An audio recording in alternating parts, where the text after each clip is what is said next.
రాష్ట్రంలో చంద్రబాబు నాయుడు గారి నేతృత్వంలో ఉన్నటువంటి ప్రభుత్వం ఎంత రాక్షసంగా వ్యవహరిస్తోంది, ఎంత అప్రజాస్వామికంగా పరిపాలిస్తోంది, వైఎస్ఆర్ కాంగ్రెస్ పార్టీని సమూలంగా నాశనం చేయాలన్నటువంటి సంకల్పంతో జగన్మోహన్ రెడ్డి గారి నాయకత్వాన్ని పూర్తిగా నిర్వీర్యం చేయాలని ప్రతిజ్ఞ చేస్తూ ప్రతిరోజు వాళ్ళ అధికారంలోకి వచ్చినప్పటి నుంచి వైఎస్ఆర్ కాంగ్రెస్ పార్టీ మీద కక్షబోని నిరంతరము మారణ హోమం జరిపిస్తున్న సంగతి అందరికీ కూడా తెలిసిందే. జగన్మోహన్ రెడ్డి గారిని బలహీనపరచటం ద్వారానే మనం అధికారంలో కొనసాగగలము అనేటువంటి ఒక ఆలోచనతోటి వాళ్ళ అధికారంలోకి వచ్చినప్పటి నుంచి వైఎస్ఆర్ కాంగ్రెస్ పార్టీ శ్రేణుల మీద అనేక రకాలైనటువంటి దాడులు దౌర్జన్యాలు చేయటమే కాకుండా ఆ ప్రభుత్వంలో పనిచేసినటువంటి మంత్రులతో సహా శాసనసభ్యులతో సహా నాయకులు కార్యకర్తలతో సహా అందరినీ కూడా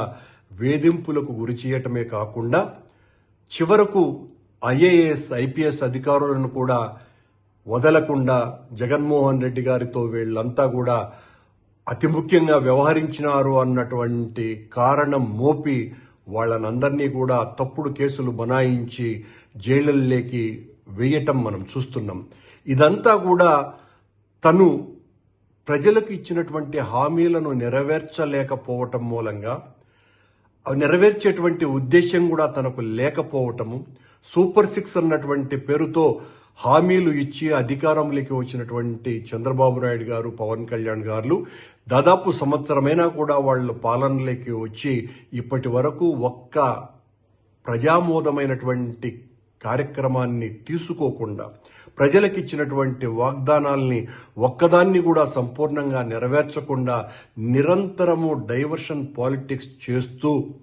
ఈ రకంగా ప్రతి నెల అనేక మంది వైఎస్ఆర్ కాంగ్రెస్ పార్టీ శ్రేణుల్ని అధికారుల్ని జైళ్లలోకి పంపే కార్యక్రమాన్ని మనం చూస్తున్నాం. దీనికి పరాకాష్ఠగా